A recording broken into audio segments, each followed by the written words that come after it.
Hey, my name is Mark Kalis, and I'm a game designer. So it's been a while since I did the last vlog. Many things have changed, and we're going to keep this one more informational, and we're going to go through a couple of things, and it will be a bit longer. So, without further ado, the game. The game has definitely changed. So I'm going to whip it up in big screen mode. I'm not going to play the audio because it sounds very repetitive and it's going to get scrapped. So I'll hit up play. Since last time, everything's changed. Literally everything. Reason I didn't vlog was because pushing all this stuff out takes up a lot of time, and sometimes you just got to reorganize things. And yeah, I said vlogs aren't 100% important. While they're good and great, they are time consuming and not, as important as getting this out. Now, as you're probably aware, if you watched a couple of vlogs ago, I wanted to get this out by the day of Star Wars. Mainly because, it looks Star Warsy, it feels a little bit, and whatnot. And with that, I'm pushing out absolutely maximum I can. I'm quickly throwing this vlog out there, so if everything works, I can say, look how well it worked, or if it doesn't work, I can say, look how bad it went. And that's what I want to get in these vlogs. So, I'm going to hit up play, and then I'll go through the garage, but the garage is going to change. I'll just show you what it was, and probably what it will be, or I'm going to scrap it. For the time being. So hit up play. We've got some directional arrows. I still don't have the tutorial. So how the tutorial is going to work is, as soon as we hit up play, there's going to be a button down the bottom, and it's going to say hold. So the player is immediately, probably, hopefully, going to sit there and hold. Now the direction arrow will show them that something has changed. So the first couple of playthroughs, they're probably going to die. So they're going to hold. And once they let go, it's going to go off in the direction that it shows. So let's demonstrate. It says hold. So we're holding. Okay. Okay. We probably should let go. So we let go, and it starts to go off in the direction that the arrows are going. So we convey that message to the players that it's click play. Hold and whatnot. So again, we go through the hold. Now they let go, they go, oh, so this changes directions every time I let go, but if I hold, I go straight. So we slowly bring that message across. So that's that. Now they'll slowly start to learn about all that. Now in terms of how the background's going to look, I discussed with my design teacher about, what can I do to get this ready and get this up and going and good. And we discussed a few things. First one being the hold to convey, this is how you play. And then secondly, how can I spice up the environment? So every couple, he was saying every 2 minutes, but I don't think gameplay is going to go for 2 minutes. Just through the testing I have done, it roughly about 30 seconds. So I'm thinking every 10 points of distance, that's how long we can actually change up the environment. So how we're going to do that is the environment's going to change. Things will get bigger and different obstacles will come through. So currently I got a couple in there. I got 10 at the moment, and I'm going to throw in a lot more. Now with that, we're going to have stuff like, I was thinking cactus come through, and also stuff like, very rarely, animals. So how it was discussed was there was three like level generations of this. So we've got number one being 10 props spawn in. Number two, only now 20 spawn in. So everything's like very rushy. Everything's coming through. There's 20 like things coming through, and it's very intense. And then we drop it back to a more peaceful one. So now it's say 5-10ish, but the environment's changed. So now we've got desert happening, and a few bits of rock. So that's how that's going to work. In terms of the garage, I'll die. It's either going to get scrapped or it's going to be completely overhauled within like today. So big day. So we go to the garage. At the moment you can change colours. That's probably going to get scrapped. Probably all this is going to get scrapped. And I'm going to replace it with ships. And also throw in collectibles. So we've got ships and collectibles. So how that works is you have your high score and you have collectibles. So at the moment I can hit up pay, I can change speed, but really it's a bit, it was a nice try, but it wasn't the best. So if I hit up now, the gameplay immediately changes. Everything's way different. So obviously faster, obviously quicker turns. And it might be still something I could throw in eventually down the track. But for the time being, I think I'm going to scrap it. So after the first couple of playthroughs, we're thinking about getting rid of the button now. The player knows how to play. And optionally, they can get rid of the directions. I like the directions. And I've also got feedback that people don't like the directions.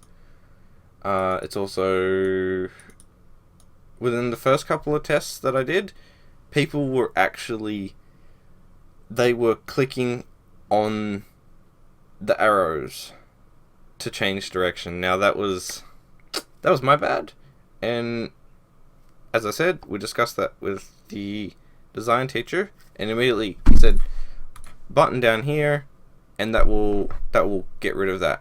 They're going to change their habits, and that was how that got fixed.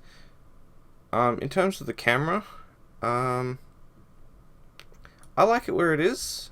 It used to be up higher, and face down a bit more, but I like where this is going at the moment. And I'm gonna have to throw this out as a quick test. Get feedback immediately because I don't have much time, and then go from there. So tomorrow is probably going to be a test day. If you follow me on stuff like social medias and whatnot, you'll probably be able to pick it up there. Same goes for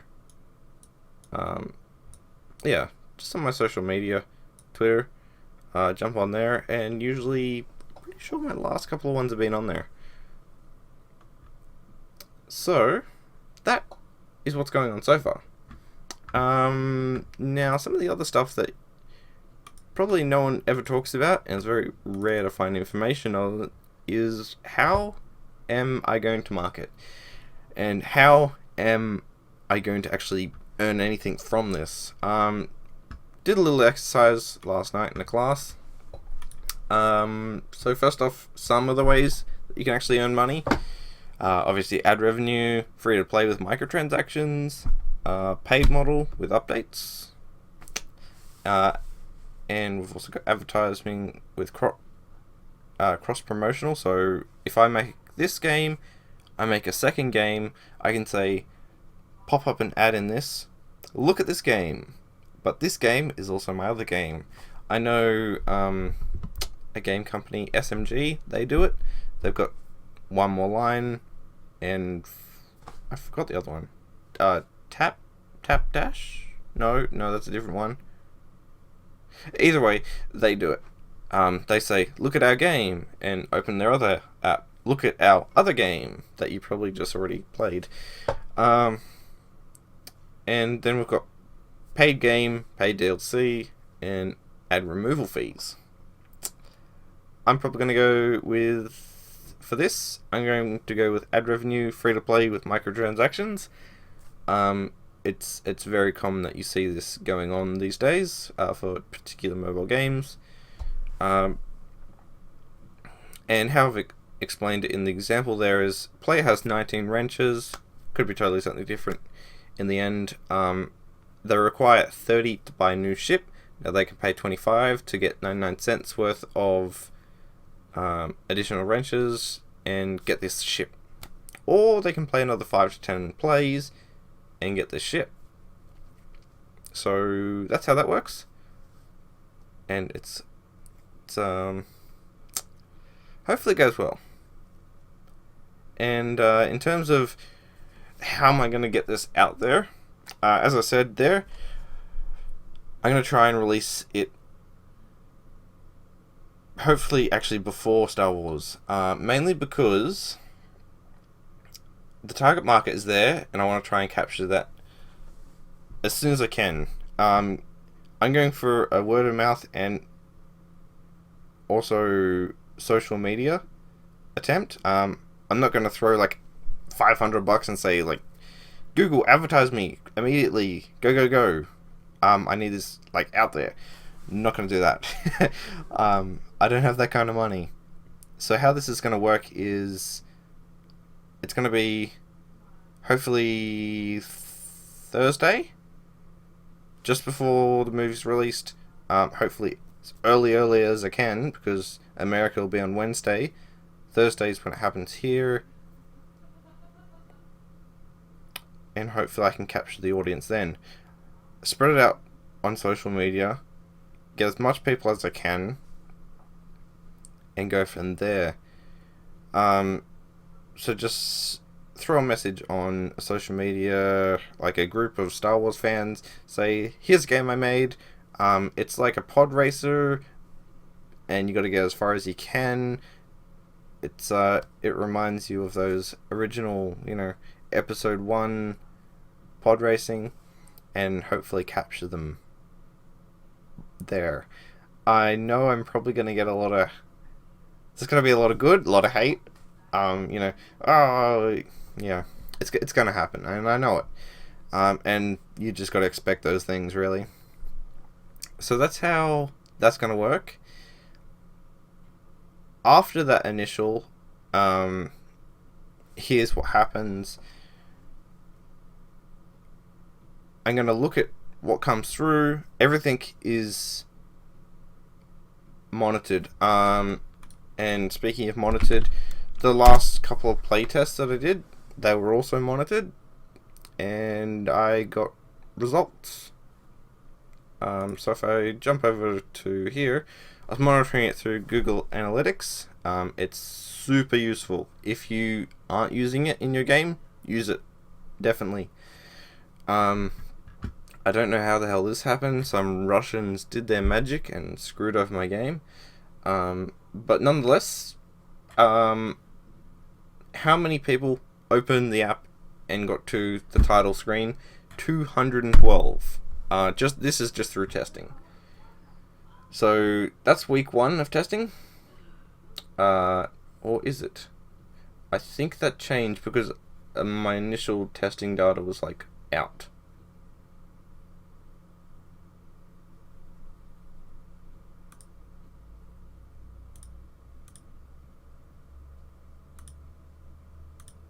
I think it's in events. Yeah, it's in events. Okay, so here's that was week 1 of testing,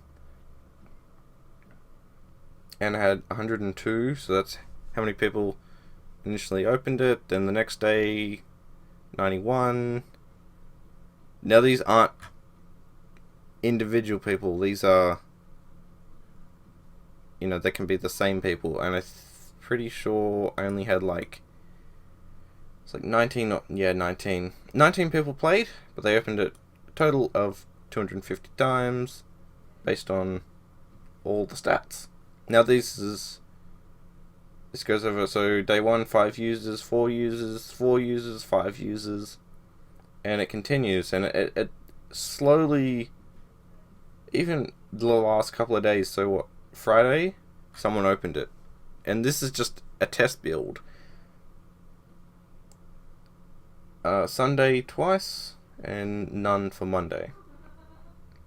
So it's really useful. You can show literally everything that happens. Mainly what I'm after was how many times it was played. So 420. This is total. I can bump it to hourly. So yeah, that still goes back. So out of the 420 times they opened it, they pressed that reset button or try again 201 times. Now in terms of getting feedback and whatnot from this, or just getting something out of this, you can determine how many times all this happened. Out of the 420 times that they played, they only opened the garage 58 times. So it's kind of like, what happened there? And as you probably saw, when I died, there was a feedback button, and I was getting feedback from that. So in terms of getting testing done and whatnot, that's how I went amongst it, and for me, it worked well. I didn't get, out of the 19 users, I only got 12 actually fill out a feedback form. But the data that they provided was still decent. So that's almost everything that's happened within the last couple of weeks to catch you up on what's happened, why I disappeared, and hopefully get this done, knocked out today,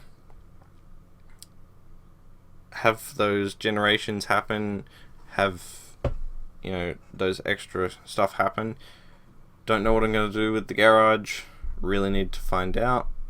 I'm going to throw in that button so they know what to do when they immediately play. And that covers it.